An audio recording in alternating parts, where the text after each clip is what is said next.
बच्चों, आज हम बेसिक मैथमेटिक्स का जो हमारा कोर्स, जैसे मैंने कहा था कि हम 8 टॉपिक्स कवर करेंगे जो फिजिक्स और मैथ को रिलेट करेगा। ठीक है, बेसिक मैथमेटिक्स फॉर फिजिक्स। तो यहाँ पर सबसे पहले फर्स्ट टॉपिक हम इसके अंदर डिस्कस करने वाले हैं एंगल एंड इट्स मेजरमेंट को। तो स्टार्ट करते हैं बच्चों, एंगल एंड इट्स मेजरमेंट। ये उन बच्चों के लिए है जो 10th का एग्जाम दे चुके हैं और अभी 11th के अंदर जाएंगे। ठीक है, तो इनके लिए मैथ्स को समझना बहुत जरूरी है बेटा। अभी तक हम मैथ्स के सिर्फ प्रॉब्लम को सॉल्व करते हैं, अप्लाई नहीं किया। तो अब हमको मैथ को समझना है और अकॉर्डिंग टू द रिक्वायरमेंट हमें उसे अप्लाई करना है। फिजिक्स के लिए जितना भी जरूरी कंसेप्ट है, फॉर्मूलेज है, वो सारे मैं यहाँ पर दूंगा। आप इसे अच्छे से याद करें, अच्छे से समझे, आपको इंशाल्लाह फिजिक्स में कोई भी डाउट नहीं आएगा। क्योंकि फिजिक्स कॉम्बिनेशन है बच्चों, इसके अंदर मैथ्स इसकी नीड है, इसका बेस है मैथ्स। डेरिवेशन से, न्यूमेरिकल से, बहुत सारी चीजें इसके अंदर है। तो यहाँ पर दूसरे सब्जेक्ट जैसे बायोलॉजी है, केमिस्ट्री है, आप इसे बड़े कर सकते हैं आसानी से। यहाँ तक कि केमिस्ट्री में भी मैथ का यूज होता है। तो बायोलॉजी की तरह ये सब्जेक्ट नहीं है। इसके अंदर आपको एक्सप्रेशंस भी हो गए, डायग्राम्स भी हो गए, डेरिवेशंस भी हो गए, न्यूमेरिकल्स भी हो गए। इसीलिए बच्चे इसे डरते भी है, लेकिन डरने की कोई जरूरत नहीं है। आप फील करो, फिजिक्स को समझने की कोशिश करो। ये जितना आप उससे मोहब्बत करोगे, फील करोगे, उतने आसानी से आपके लिए हो जाएगा। लेकिन बेसिक नीड तो आपको करना पड़ेगी पूरी। आपको मैथ्स को रीड करना पड़ेगा, मैथ्स को समझना पड़ेगा, अंडरस्टैंड करना पड़ेगा, बेसिक टॉपिक्स को पक्का करना पड़ेगा, बुनियाद को मजबूत बनाना होगा, फंडामेंटल को स्ट्रांग करना होगा। तब जाकर आप फिजिक्स को भी आसानी से कर सकोगे। तो ये टॉपिक उन बच्चों के लिए है जो 10th का एग्जाम दे चुके हैं और अभी 11th में जाएंगे अपने ख्वाबों की तरफ। एनसीईआरटी करोगे, नीट दोगे, all India pre medical test exam दोगे, फ्यूचर के डॉक्टर इंजीनियर्स होगे। तो ये बेस डिसाइड करेगा कि बच्चों आप आगे किस तरह से परफॉर्म करोगे। ठीक है, तो ये बहुत ही बेसिक है, लाइट मत लो इसे।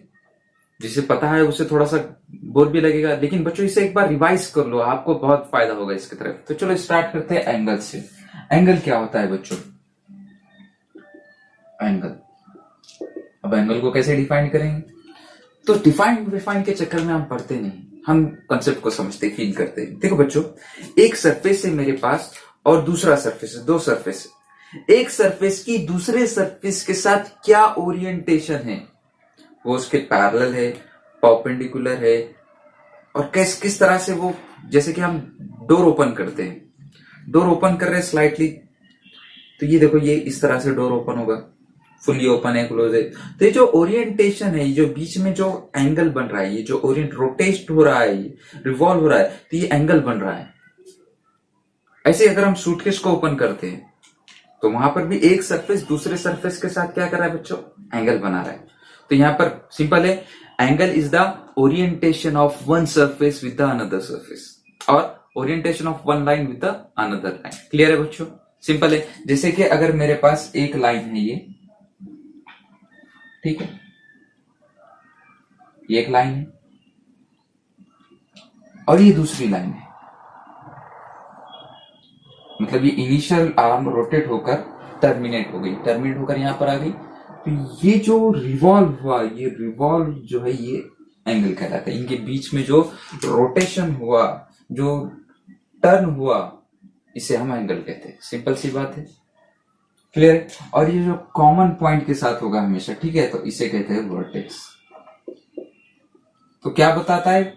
Orientation of one line with the another line, orientation of one line with the another line, उसे हम एंगल कहेंगे। और ये कैसे मेजर करते हैं? तो ये होगा amount of turn, amount of turn of a line with the common vertex. ठीक है, तो यहाँ पर कॉमन पॉइंट, कॉमन वर्टेक्स होगा थीटा। अब थीटा के बारे में एक बात याद रखना बच्चों, जब मैथ और फिजिक्स के अंदर स्टडी करेंगे आगे, तो क्लॉकवाइज अगर हम रोटेट होते हैं, क्लॉकवाइज एंगल दो टाइप के होते हैं। जैसे कि ये हमारे पास एंटी क्लॉकवाइज एंगल हुआ। अच्छा, एंटी ले लेते हैं पहले। एंटी क्लॉकवाइज एंगल याद रखना हमेशा, इट इज पॉजिटिव, मतलब ये थीटा की वैल्यू क्या है? पॉजिटिव। ऐसे ही अगर हम एंटी क्लॉकवाइज में रोटेट होते हैं, ये नाम देता हूं मैं ओ ए बी, ये ओ ए बी। अब किस तरफ रोटेट हुए हम, तो देखो घड़ी के साइड में रोटेट हुए clockwise, clockwise rotation, clockwise angle. Rotation अगर क्लॉकवाइज है तो एंगल क्या होगा, नेगेटिव होगा, याद रखना। अब इसको मेजर करना है बच्चों, फिर उसके बाद टाइप्स ऑफ एंगल वगैरह भी देखेंगे हम। आज पूरा के पूरा एंगल्स को निचोड़ देंगे। तो यहां पर याद रखो, एंगल को मेजर करने के लिए दो सिस्टम ऑफ यूनिट है, दो यूनिट्स के अंदर हम मेजर करते हैं, आपको भी पता होगा। तो सिस्टम के अंदर हम मेजर करते हैं और इनका इंटर कन्वर्जन भी हमारे लिए बहुत जरूरी है। तो यहां पर दो सिस्टम है जिसमें हम एंगल को मेजर करते हैं। एक है सेक्साजेसिमल सिस्टम, सेक्साजेसिमल सिस्टम, नाम से परेशान मत हो, इसे डिग्री कहते हैं, जो हम हमेशा यूज करते हैं, डिग्री सिस्टम, ठीक है।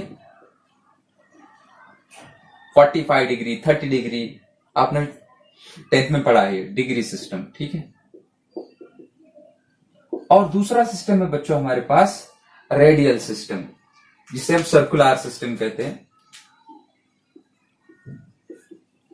सर्कुलर सिस्टम, ठीक है।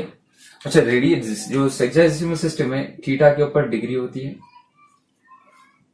डिनोट करना है 45 डिग्री, ऊपर स्मॉल सा सर्कल होगा, 30 डिग्री, और इसे रेडियन मेजरमेंट कहते हैं, रेडियन सिस्टम। और रेडियन सिस्टम को हम जब भी डिफाइन करेंगे तो याद रखना है थीटा के ऊपर होगा सी, और समझ जाना वो सर्कुलर सिस्टम है, रेडियन के अंदर हम मेजर कर रहे हैं, ठीक है। अब देखो बच्चों, सेक्साजेसिमल सिस्टम कहता क्या है, तो वन टोटल रिवॉल्यूशन, मतलब कोई आर्म है हमारे पास, यहां से निकली वो और वो पूरा रोटेट होकर वापस आ गई, तो वन रिवॉल्यूशन ऑफ जो आर्म है, लाइन है, यानी कि पूरा सर्कल ड्रॉ करेगा, और इस वन सर्कल को, वन रोटेशन को इन्होंने 360 इक्वल पार्ट्स में क्लासिफाई किया, 360 इक्वल पार्ट्स, यानी कि एक रोटेशन को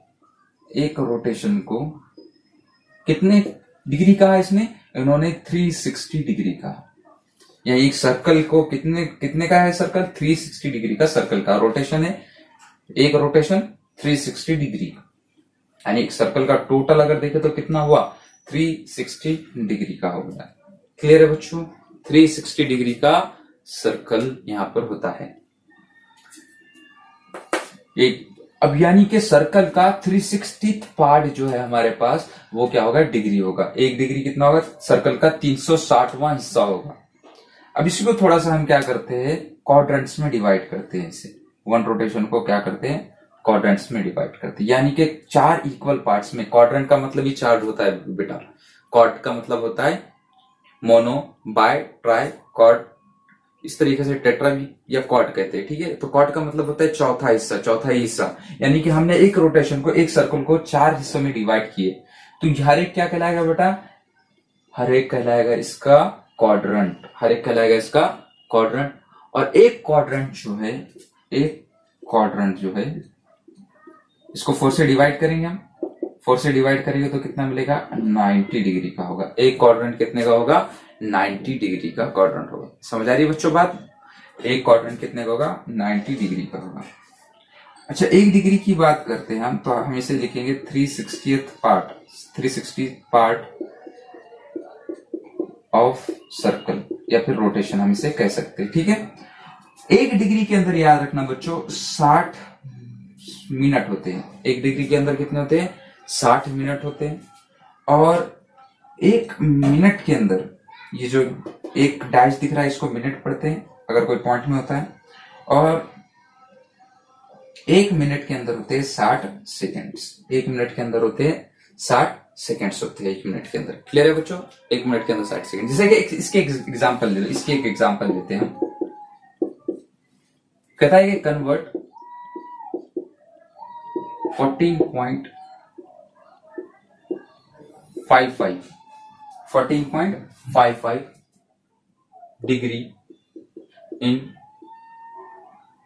रिप्रेजेंट कहेंगे इसे, कन्वर्ट नहीं, हम रिप्रेजेंट कहेंगे। रिप्रेजेंट, यूनिट तो सेम है ना, पॉइंट में तो उसको रिप्रेजेंट करेंगे 14.5 in degree second, degree minute and second, minute and second, degree minute और सेकेंड के अंदर इसे शो करना है, ठीक है। 14.55। तो देखो बच्चों सिंपल है, 14 डिग्री कंप्लीट है इसके अंदर। 14.55 मतलब क्या है कि 14 डिग्री कंप्लीट है, 14 डिग्री कंप्लीट है इसके अंदर। और हमें क्या करना है, बचेगा 0.55, तो ये प्लस हमने साइन डाल दिए और 0.55 डिग्री, इस तरह से लिख सकता हूं मैं इसे, 14 डिग्री प्लस 0.55। अच्छा देखो बच्चों 14 डिग्री को तो जैसे कि वैसे हम रखे हमने, तो 0.55 डिग्री, एक डिग्री में कितने मिनट होते हैं, 60 मिनट होते हैं। एक डिग्री में कितने होते हैं, 60 मिनट होते हैं। तो हम 0.55 को कितने से, 60 से मल्टीप्लाई करते हैं। चलो मल्टीप्लाई करना आता है हमें, तो ये हो जाएगा 5.5 इंटू 6, और ये 6 पंजे 30 का 0 हासिल क्या है, 3 6 पंजे 30, 33 हो गए, और ये लग गया पॉइंट, तो 33 आ गया यहाँ पे। तो देखो यहाँ पे 14 डिग्री हो गया प्लस 33 मिनट, तो हमारा आंसर होगा 14 डिग्री 33 मिनट। क्लियर है? इस तरीके से आप सेकंड्स के अंदर भी इसको कन्वर्ट कर सकते हो, ज्यादा टेंशन लेने की बात नहीं है। जो कंप्लीट है उसको अलग निकाल देना, बाकी को 60 से मल्टीप्लाई करना। ऐसे सेकंड के अंदर, मिनट के अंदर भी पॉइंट होता है, तो मिनट को हम कॉमन निकाल लेते, बाहर निकाल लेते हैं, और जो पॉइंट वाला है उसको 60 से मल्टीप्लाई करते उतने वो सेकंड्स के अंदर कन्वर्ट हो जाता है। ठीक है बच्चों, तो ये हमारे पास सेक्साडेसिमल सिस्टम, जिसे हम डिग्री सिस्टम कहते हैं और जो हम हमेशा से यूज करते हैं। ठीक है, दूसरा सिस्टम है हमारे पास सर्कुलर सिस्टम। सर्कुलर सिस्टम एक एग्जैक्ट मेजर है। एग्जैक्ट मेजर का मतलब यह है बच्चों कि यहाँ पर टेक्निकली हमने यूनिट को ड्राइव किया गया है। ठीक है, टेक्निकली यूनिट को ड्राइव किया गया है। और यहाँ पर देखो बच्चों, 1 रेडियन जो है वो क्या होता है, तो यहाँ पे ये हमारे पास सर्कल है जिसका रेडियस आर है, ये आर है, और ये रेडियस जो टर्न लेता है इसके लिए जो आर्क बनता है, तो ये जो आर्क की लेंथ है वो भी रेडियस के इक्वल है। 3 आर बन रहे, देखो बच्चों 3 आर बन रहे, तब ये एंगल जो है ये 1 रेडियन का होगा। समझ आ रही बच्चों? The length of arc is equal to radius, radius होना चाहिए, इधर भी रेडियस ये भी रेडियस, और जो लेंथ की आर्क है वो भी किसके बराबर है, रेडियस के बराबर है, उसे हम कहते हैं 1 रेडियन। अच्छा 1 रेडियन डिफाइन कैसे करेंगे रेडियन को, तो रेडियन इक्वल हो जाएगा radian divided arc length divided by radius of circle, arc length divided by radius. अच्छा देखो, एक रोटेशन यानी कि सर्कल के लिए, सर्कल का theta for circle, theta C for complete circle. ठीक है, एक सर्कल का थीटा कितना होगा सर्कल के लिए, तो हमें पता है सर्कल की आर्क लेंथ यानी पूरा सर्कमफ्रेंस ऑफ सर्कल होगा, और सर्कमफ्रेंस ऑफ सर्कल कितना होता है 2 पाई आर, और रेडियस से डिवाइड करेंगे आर गेट कैंसल, यानी कि 1 रोटेशन, और 1 रोटेशन ऑफ सर्कल थीटा सी कितना होगा 1 रोटेशन, और 1 सर्कल भी कह सकते हैं हम इसे, ये होगा 2 पाई रेडियन। समझ आ रही बच्चों बात? यहाँ पे कितना था 360 था, तो यहाँ पे कितना है 2 पाई है। अच्छा क्वाड्रेंट की बात करते हैं हम, तो 1 क्वाड्रेंट कितना होगा, 1 क्वाड्रेंट कितना होगा, 1 क्वाड्रेंट इसे 4 से डिवाइड करना पड़ेगा, 2 पाई डिवाइडेड बाय 4, तो ये होगा पाई बाय 2 रेडियन का होगा। क्लियर? अब बच्चों इनका इंटर कन्वर्जन देखो, इंटर कन्वर्जन पाई की वैल्यू का, ठीक है, relation between sexagesimal system and circular system को देखेंगे हम। Sexagesimal system and circular system का मेजरमेंट देखेंगे। तो यहां पे देखो बच्चों, एक सिंपल सी चीज को आपको याद रखना है, दोनों का रिलेशन। तो देखो यहां पर 1 क्वाड्रेंट को अगर हम लेते हैं, 1 क्वाड्रेंट को अगर हम लेते हैं, या फिर 1 रोटेशन को ले लो, तो 1 रोटेशन ऑफ सर्कल, 1 रोटेशन या फिर 1 सर्कल कितना है 360 डिग्री है, और ये कितना है 2 पाई, 360 या फिर 2 पाई। तो यहां पर देखो पाई की जो वैल्यू मिलेगी वो मिलेगी pi radian is equal to 180 degree. Pi radian किसके बराबर है 180 डिग्री के बराबर है, इतना याद रख लो। आप आसानी से कन्वर्ट कर सकते हैं radian to degree, degree to radian. तो पाई रेडियन किसके बराबर है 180 डिग्री के बराबर है। पाई रेडियन किसके बराबर है 180 डिग्री के बराबर है। तो अब देखो इनका कन्वर्जन किस तरीके से होगा, इसी को यूज करेंगे कन्वर्ट करने के लिए। तो पाई की जगह सिंपली आप क्या करोगे 180 रख दोगे, तो रेडियन का कन्वर्जन हो जाएगा इसके अंदर, रेडियन का कन्वर्जन होगा हाँ डिग्री के अंदर। कब? पाई की जगह 180 रखोगे। अब 180 की जगह पाई रखते हो तो कन्वर्ट हो जाएगा डिग्री से रेडियन के अंदर। इसी को थोड़ा सा फॉर्मुलेटिक कन्वर्जन करते हैं, ये तो समझ के कर लिए हमने। तो सबसे पहले हम देखते हैं degree to radian convert, degree to radian, degree से हम रेडियन की को कन्वर्ट करते हैं। तो बच्चों देखो, हमने देखा कि 180 डिग्री जो है वो पाई रेडियन के बराबर है। 180 डिग्री जो किसके बराबर है? पाई रेडियन के बराबर है। यानी कि 1 डिग्री अगर हमें निकालना है, 1 डिग्री अगर हमें कैलकुलेट करना है तो क्या करोगे? पाई बाय 180 के बराबर होगी। 1 डिग्री कितने होगा? पाई डिवाइडेड बाय 180 रेडियन के बराबर हो जाएगी। सिंपल। यानी आपको एंगल कन्वर्ट करना है डिग्री टू रेडियन, तो क्या करेंगे? पाई बाय 180 से मल्टीप्लाई करेंगे। ठीक है, जैसे कि क्वेश्चन है convert degree to radian. Example देखते हैं नंबर 1। यहां पर एग्जांपल में हमको दे रहा है कि आप क्या करो, 45 डिग्री को रेडियन में कन्वर्ट करो। 45 डिग्री को रेडियन में कन्वर्ट करना है बच्चों, बहुत ही आसान है। क्या करेंगे हम? थीटा 45 डिग्री है, रेडियन में मेजर करना है, तो थीटा इन रेडियन इक्वल होगा theta in degree into pi divided by 180। ठीक है, तो क्या होगा? Theta 45 into pi divided by 180।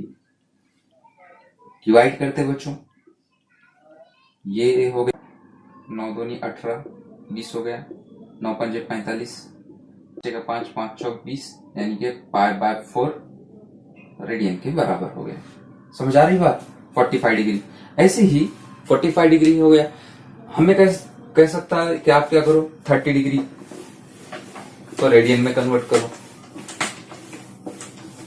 Simple है बच्चों। कोई डाउट है कमेंट करो प्लीज, और सब्सक्राइब करो चैनल को, अपने फ्रेंड्स के साथ शेयर करो। दूसरा हम देखते हैं 30 डिग्री को। 30 डिग्री को क्या करना है? हमें रेडियन में कन्वर्ट करना है 30 डिग्री को। तो क्या करेंगे बच्चों? तो करना भैया 30 को पाई बाय 180 से मल्टीप्लाई कर दो। ये 0 0 कट गया, 3 का 3, 3 6 18 हो गया, तो पाई बाय 6 आ गया। तो पाई 30 डिग्री कितना होता है? पाई बाय 6 रेडियन होता है। ऐसे ही आप जो है थर्ड एक एग्जांपल लेते हैं हम, कितना लेते हैं? 135 ले लो। 135 डिग्री, 135 डिग्री क्या होगा बच्चों? 135 into pi divided by 180, pi divided by 180 divide करते हैं। ठीक है, डिवाइड करो इसे और इसे, किससे डिवाइड होते हैं? देखो ये 135 डिग्री है, तो इसे हम सबसे पहले 5 से डिवाइड करते हैं। 5 दिया 15 हो गया, और बचे कितने? 30 बचे, 3 से 30 हो गए, 5 6 30, इसे डिवाइड करते हैं 5 से। 5 दूनी 10 और 5 सते 35, 27 बाय 36 हो गया। फिर से डिवाइड करो, 9 तिया 27, 9 चौक 36, ये हो गया 3 पाई बाय 4। तो आराम से आप क्या कर सकते हो बेटा? कन्वर्ट कर सकते हो डिग्री को रेडियन में, रेडियन टू डिग्री। तो हमने देखा डिग्री को रेडियन में किस तरह से कन्वर्ट करें। अब हम नेक्स्ट देखते हैं रेडियन टू डिग्री कन्वर्जन।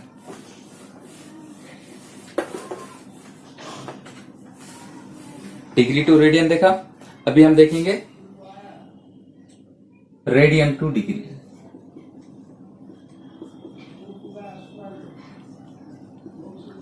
देखो बच्चों, हमने देखा कि पाई रेडियन किसके बराबर है? 180 डिग्री के। तो 1 रेडियन किसके बराबर होगा? 180 डिवाइडेड बाय पाई डिग्री। समझ आ रही बच्चों बात? सिंपल, मल्टीप्लाई करना है 180 बाय पाई, उसका उल्टा करना है, बिल्कुल उल्टा। तो देखो यहां पर कन्वर्ट करते हैं कुछ चीजों को हम, 2 पाई बाय 3। तो मैं तो कहूंगा बच्चों सिंपल से क्या करना, पाई की जगह 180 रखना। पाई की जगह क्या रखेंगे? 180 रखेंगे। तो 2 डिवाइड बाय 3, पाई की जगह क्या रखना? 180। अच्छा देखो, दोनों चीजें बता रहा हूं मैं तो पाई की जगह 180 रखता हूं, आप इसको मल्टीप्लाई भी कर सकते हैं। तो 2 पाई divided by 3 multiply by 180 by pi, pi get cancel, फिर से वही आएगा 2 बाय 3 इंटू पाई की जगह 180 रखे, तीन का 3, 3 छके 18, 6 दूनी 12, 120 डिग्री होगा। 2π/3 120 डिग्री होगा। ऐसे ही बच्चों देखो हम π/3 को कन्वर्ट करते हैं, ठीक है। एग्जाम्पल लेते हैं, एग्जाम्पल नंबर 2, π/3 रेडियन को काय में कन्वर्ट करेंगे, डिग्री में कन्वर्ट करेंगे। π/3 रेडियन को क्या करेंगे, पाई की जगह 180 और 3 छके 18, 60 डिग्री हो गए। समझ आ रही बच्चों बात? कोई डाउट? अरे कोई डाउट हो तो प्लीज कमेंट करो। या फिर क्या करेंगे, इसे π/3 मल्टीप्लाई करेंगे 180 बाय पाई से, पाई कैंसिल, 180/3 आएगा। समझ आ रही बच्चों बात? तो बहुत ही आसानी से आप डिग्री को रेडियन में, रेडियन को डिग्री में कन्वर्ट करोगे। अच्छा देखो बच्चों, बच्चे कंफ्यूज होते हैं कि सर π/3 दिया गया, पाई की वैल्यू 180 कब रखेंगे, पाई की वैल्यू डिग्री में कब यूज करेंगे, थीटा की वैल्यू, तो एंगल को डिग्री में कब यूज करेंगे और एंगल को रेडियन में कब यूज करेंगे। यूज के लिए भी इंपॉर्टेंट है कि बाबा एंगल दो टाइप से, 2 यूनिट में डिफाइन किया गया है, इसको क्यों डिफाइन किया 2 यूनिट्स के अंदर। तो याद रखना बच्चों, इसका एक रीजन है, हमको कुछ जगहों पर एंगल को रेडियन में इस्तेमाल करना होता है और कुछ कंडीशंस के अंदर एंगल को जो है वो डिग्री में इस्तेमाल करना होता है।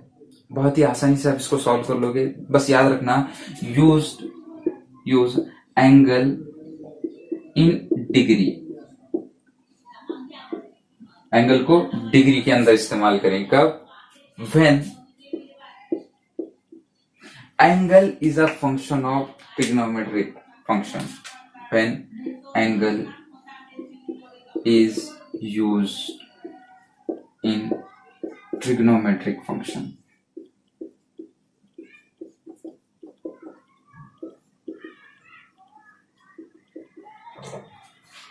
एंगल कहां पे यूज कर रहे हैं बच्चों, हम ट्रिग्नोमेट्रिक फंक्शन के अंदर यूज करते हैं। तो तब एंगल को क्या में यूज करते हैं, डिग्री के अंदर। जैसे कि साइन थीटा के अंदर ये जो थीटा होगा इसकी वैल्यू हमेशा डिग्री के अंदर होगी। कॉस थीटा के अंदर जो थीटा होगा वो हमेशा डिग्री के अंदर होगा। जो भी वैल्यू होगी वो क्या में होगी, डिग्री के अंदर होगी। और इसका अपोजिट है, अगर वो थीटा जो है, एंगल जो है ट्रिग्नोमेट्रिक फंक्शन के अंदर नहीं है, बाहर है, जैसे कि आर थीटा, आर थीटा होता है, तो ये थीटा जो क्या है, ये थीटा ट्रिग्नोमेट्रिक फंक्शन का है क्या बच्चों, नहीं है। ट्रिग्नोमेट्रिक फंक्शन का फंक्शन नहीं है। ये क्या है, ये फ्री है, ये ट्रिग्नोमेट्रिक फंक्शन के अंदर नहीं। तो यहाँ पर थीटा की वैल्यू हम रेडियन में पुट करेंगे। समझ आ रही है बच्चों बात? हम यहाँ पर थीटा की वैल्यू रेडियन के अंदर पुट करेंगे। ये बात को समझो, बहुत ही यहाँ पर गलती होती है, बच्चों को अंडरस्टैंड नहीं होता है कब क्या यूज करना है। तो ट्रिग्नोमेट्रिक फंक्शन में होता है तो डिग्री में, और ट्रिग्नोमेट्रिक फंक्शन के अगर वो बाहर है तो हम पुट करेंगे रेडियन के अंदर पुट करेंगे। समझ आ रही है बच्चों बात? चलो अभी टाइप्स ऑफ एंगल देखते हैं बच्चों हम। तो हमें पता है कि एंगल जो है, राइट एंगल होता है वो 90 डिग्री होता है। 90 से कम है उसे हम ऑब्ट्यूस एंगल कहते हैं, ठीक है, हाथ भी। और 90 से ज्यादा होता है उसे हम ऑब्ट्यूस एंगल कहते हैं। 90 से ज्यादा है और 90 से कम है उसे हम एक्यूट एंगल कहते हैं। एक्यूट 90 से कम, ऑब्ट्यूस 90 से ज्यादा, और 90 है तो राइट एंगल होगा। अब यहां पर बच्चों मैं आपको 2 लाइन इंटरसेक्ट होते हैं, अगर टाइप्स ऑफ एंगल, जब 2 लाइन इंटरसेक्ट होते हैं तो इन लाइंस के अंदर एंगल्स का क्या रिलेशन निकलता है। जैसे कि ये 2 लाइंस मेरे पास इंटरसेक्ट हुई, ये एक लाइन L है और दूसरी लाइन M है, और ये 2 लाइंस इंटरसेक्ट हुए। तो यहां पर देख रहे हो आप 4 एंगल बने, एंगल A बना, एंगल B बना, ये एंगल C बना और ये एंगल D बना। समझ आ रही बच्चों को? तो जब 2 लाइन एक दूसरे को इंटरसेक्ट करते हैं तो हमारे पास 4 एंगल बनते, A B C D, ये 4 एंगल बने। और इसमें 2 टाइप के एंगल होते हैं। एक होता है बच्चों लीनियर एंगल, और याद रखना लीनियर एंगल्स आर सप्लीमेंट्री।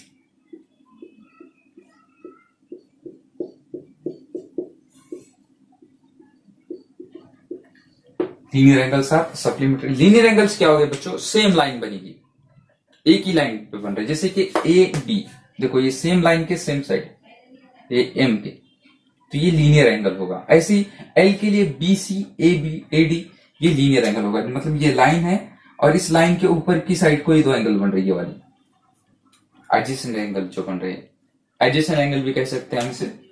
तो ये एंगल क्या होते हैं? सप्लीमेंट्री। सप्लीमेंट्री का मतलब है कि ये दोनों एक दूसरे को कंप्लीट कर रहे हैं, यानी दोनों का समेशन 180 डिग्री होगा, दोनों का समेशन 180 डिग्री होगा। तो देखो ये A plus B, angle A plus angle B, ये 180 डिग्री होगा। देखो एम का ही दूसरा पेयर कौन होगा? C plus D, angle C plus angle D, फिर 180 डिग्री होगा।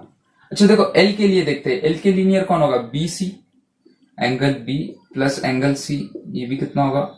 180 डिग्री होगा। अच्छा देखो दूसरा ए प्लस डी भी कितना होगा? मतलब एडजेसेंट किसी भी जोड़ी को बी ए बी को ऐड करो, ए डी को ऐड करो, सी डी को ऐड करो, बी सी को ऐड करो, एडजेसेंट एंगल को आप ऐड करते हो, जब दो लाइन इंटरसेक्ट करती है तो वो सप्लीमेंट्री होते हैं, यानी उनका समेशन 180 डिग्री होगा। ठीक है। दूसरा बच्चों इसी के लिए दूसरा है vertically opposite angle. Vertically opposite angle are congruent. Are congruent, congruent का मतलब वो इक्वल हो गए। ठीक है। जैसे कि वर्टिकली अपोजिट का मतलब है कि वो एक्स बनाएंगे, एक्स, ये वाला और ये वाला एंगल एक्स बनेगा। जैसे कि यहाँ पे देख रहे हम ए अपोजिट है सी को, वर्टिकली अपोजिट है, ए अपोजिट है सी को, यानी एंगल ए इक्वल है एंगल सी की। समझ आ रही बच्चों बात? ऐसे ही बी अपोजिट है डी को, तो एंगल बी इक्वल है एंगल डी को। सिंपल है। जब दो लाइन इंटरसेक्ट हो गए तो दो टाइप के एंगल बनेंगे, लीनियर एंगल जो सप्लीमेंट्री हो गए, वर्टिकली अपोजिट एंगल जो क्या हो गए? इक्वल हो गए, कॉन्ग्रुएंट हो गए। इसके बाद अगर दो लाइंस अगर हमारे पास पैरेलल होते हैं बच्चों, दो लाइंस अगर हमारे पास पैरेलल होते हैं तो तब तीन टाइप के एंगल हमारे पास बनते हैं जो हमारे लिए इंपॉर्टेंट है। ठीक है। तो if two lines are parallel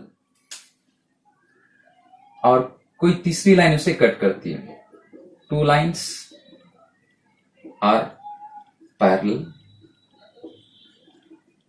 and intersect by transversal, by third line जिसे हम कहेंगे transversal, parallel lines and their transversal। ठीक है। करते तकातो जिसे कहते हो तुम्हें, बहुत भारी वर्ड से, तो कंसिडर करो बच्चों ये दो लाइंस पैरेलल है, एल एम पैरेलल है और इसका ट्रांसवर्सल है इन लाइंस का, ये टी इसका ट्रांसवर्सल है। अच्छा देखो बच्चों एंगल्स कितने बनेंगे? तो टोटल यहाँ पे 4 और यहाँ पर 4, 8 एंगल बनेंगे। A B C D E F G H, total कितने एंगल्स बन गए? 8 एंगल्स बन गए। अब इनके अंदर जो पैर हो गए एंगल के वो तीन होते हैं, तीन टाइप के होते हैं। एक होते हैं अल्टरनेट एंगल,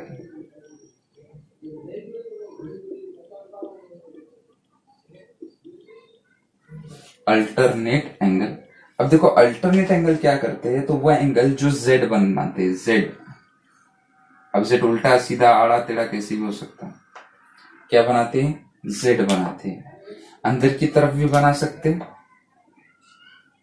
या फिर ये बाहर की तरफ भी जेड बनाते हैं। ठीक है।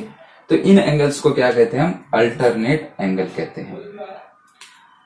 ठीक है। इन एंगल्स को क्या कहते हैं? हम अल्टरनेट एंगल्स कहते हैं। और याद रखना alternate angles are congruent, alternate angles are congruent. तो आप देखोगे यहां पर ये कहां पे? अपोजिट साइड में है। ठीक है। ये जो लाइन है, जो जेड बन रहा है, ये कहां पे एंगल्स कहां बन रहे हैं? अपोजिट साइड के अंदर बन रहे हैं, अपोजिट साइड ऑफ ट्रांसवर्सल ये एंगल बनते हैं। तो कभी कोई टेंशन की बात नहीं, आप बड़ी आसानी से इसको पहचान सकते हो। तो देखो इनके अंदर कौन कौन से पैर जेड बनाते हैं ताकि आपको समझ आ जाए। तो सबसे पहले ये देखो ये वाला पैर, ये वाला देखो, ये सी, ये जेड बना रहे सबसे पहले। तो इस जेड को देखो, गौर से देखो, ये जेड बना हमारे पास, सिंपल। अब जब ये जेड बना बच्चों, ये वाला जेड बना, तो एंगल कौन कौन से बने इसके अंदर? ये सी बना और ये ई, सी एंड ई। तो ये angle C and angle E pair of alternate angle है, इसलिए इक्वल है। समझ आ रही है बच्चों बात? ऐसे ही देखो ये तो इंटीरियर हो गया, अंदर साइड। बाहर साइड भी अगर बनता है तो ये बी और ये एच, देखो बी एंड एच अपोजिट है। देखो अपोजिट साइड है, ये ऊपर है, ये नीचे की तरफ है, ये राइट में, ये लेफ्ट में है। तो अपोजिट साइड है, तो बी और एच पी क्या है, अल्टरनेट एंगल। एक्सटीरियर अल्टरनेट कहते हैं, ये इंटीरियर अल्टरनेट हुआ, ये एक्सटीरियर अल्टरनेट एंगल हुआ। समझ आ रही बच्चों बात? ऐसे ही देखो, अब इसको थोड़ा सा फ्लिप करते हैं, अगर हम इस तरफ की बजाय, ठीक है,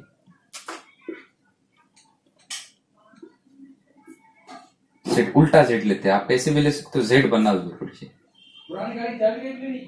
समझ आई बच्चों बात? तो आप देखो ये D and F interior alternate angle हो गए, डी एफ, और ये देखो ये ए और जी एक्सटीरियर अल्टरनेट हो गए, तो ए इक्वल हो गया एंगल जी। तो ये होते हैं बच्चों अल्टरनेट एंगल, ये होते हैं अल्टरनेट एंगल। समझ आई बात? कोई डाउट? अब दूसरा टाइप होता है बच्चों हमारे पास, और वो होता है करस्पॉन्डिंग एंगल्स। दूसरा टाइप होता है हमारे पास करस्पॉन्डिंग एंगल्स।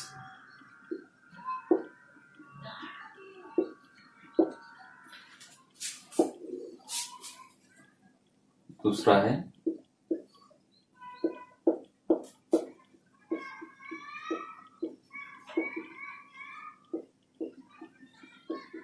करस्पॉन्डिंग एंगल, और ये एंगल एफ बनाते हैं बच्चों।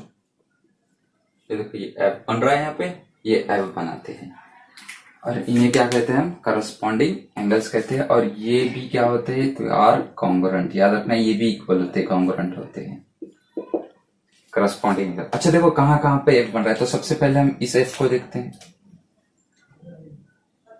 क्योंकि ये वाला एफ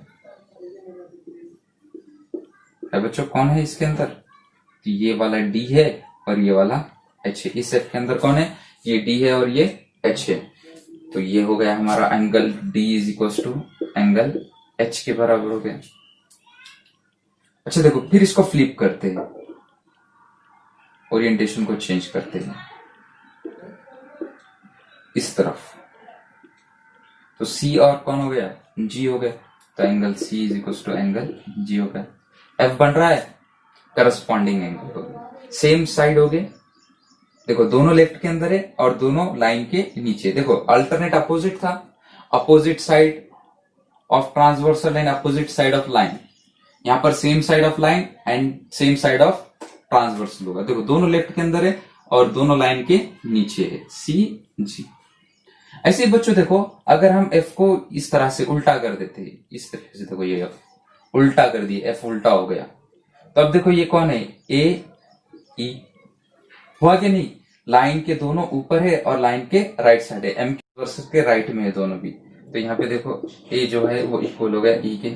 ऐसे अगर एफ इस साइड में बनता है, उल्टा एफ, ये देखो ये उल्टा एफ इस साइड के अंदर बन रहा है एफ बच्चों, नजर आ रहा है ये इस तरीके से, और ये वाले दोनों एंगल इक्वल हो गए। फिर तो देखो ऊपर की साइड है बी एफ, ऊपर की साइड है, और साइड में ऊपर के होते हुए ट्रांसवर्सल के दोनों क्या है, लेफ्ट के अंदर है, तो बी एफ, एफ बन रहा है यहाँ पे, तो ये बी इक्वल है एंगल एफ। समझ आई? तो तीसरा बहुत इजी है, और तीसरे का नाम है इंटीरियर एंगल।